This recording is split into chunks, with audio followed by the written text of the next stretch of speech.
Hello नाज़रीन, आप देख रहे हैं ड्रामा सीरियल सुकून। अगर आपको हमारी ये वीडियो अच्छी लगे इसको लाइक करें और हमारे यूट्यूब चैनल पाकिस्तान ड्रामा को सब्सक्राइब करें। लेकिन जो ऐना होती है वो रज़ा से कहती है कि तुम अब ये सब कुछ इस वजह से कर रहे हो कि तुम्हारी बहन शानज़े की शादी हमदान के साथ हो जाए। लेकिन शानज़े भी यही सोचती है कि जितनी जल्दी हो सके वो हमदान के साथ शादी कर ले। लेकिन जो हमदान है वो इस बात को लेकर काफ़ी ज़्यादा परेशान होता है क्योंकि उसने ऐना के साथ जो किया है, यानी उसको जो डिवोर्स दिया, क्या उसने वो सही किया या गलत किया है। ऐना तो वापस अपने माँ बाप के पास चली जाती है और सभी खुश होते हैं और उनकी एक फैमिली कंप्लीट हो जाती है। लेकिन उसने बाप ने उसको माफ़ कर दिया होता है। लेकिन जो शानज़े होती है वह हमदान से कहती है, मैं इस मामले में काफ़ी ज़्यादा शर्मिंदा हूँ, बल्कि मुझे पता है कि इस मामले में जितनी बड़ी ज़्यादती आपके साथ हुई है वो किसी के साथ नहीं हुई। लेकिन जो हमदान है वो यही सोचता है कि आखिर इस मामले को जितनी जल्दी हो सके ख़त्म किया जाए ताकि कोई परेशानी ना हो सके। लेकिन जो रज़ा होता है वो ऐना से कहता है कि वो तो एक रिश्ता आर्जी रिश्ता था, क्या मुझे बताओ कि उस रिश्ते पर ज़िंदगी गुजारी जा सकती है? बिल्कुल भी नहीं। लेकिन जो ऐना होती है वो ये सोचती है कि आखिर रज़ा ने जो मेरे साथ पहले जो कुछ किया था वो बिल्कुल भी गलत किया था और उसने मुझे ऐसा नहीं करना चाहिए था, ना ही कभी कर सकता था। लेकिन शानज़े सिर्फ इसी बात के इंतज़ार में होती है कि जितनी जल्दी हो सके हमदान इस रिश्ते को कबूल करे ताकि हम दोनों शादी कर सकें।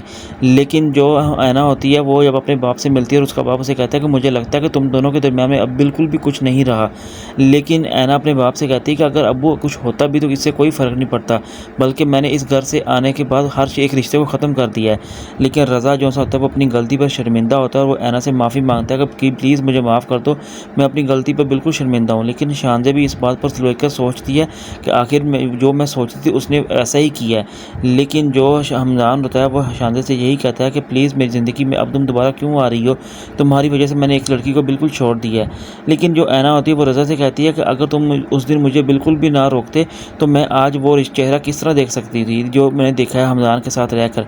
लेकिन जो शानज़े होती है वो रज़ा से कहती है कि हम उस रिश्ते को दोबारा बना सकते हैं, जो गलती फहमी में या किसी परेशानी की वजह से टूटा हुआ है। इसलिए अगर आप हिम्मत करें तो हो सकता है कि वो रिश्ता दोबारा जुड़ सकता है।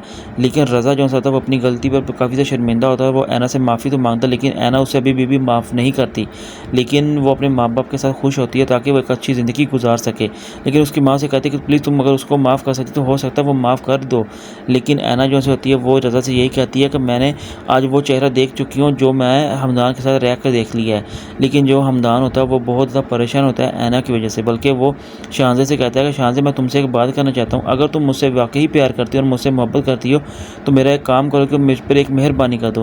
प्लीज़ आज के बाद कभी मेरे सामने मत आना। इसलिए मैं जब तुम्हारे सामने आती हो या मैं तुम्हारे सामने आता हूँ तो मुझे वो हर एक वक्त याद आता है जो तुम पीछे गुजर चुका है। इसलिए मैं अब अपने गुजरे हुए कल को बिल्कुल भी याद नहीं करना चाहता।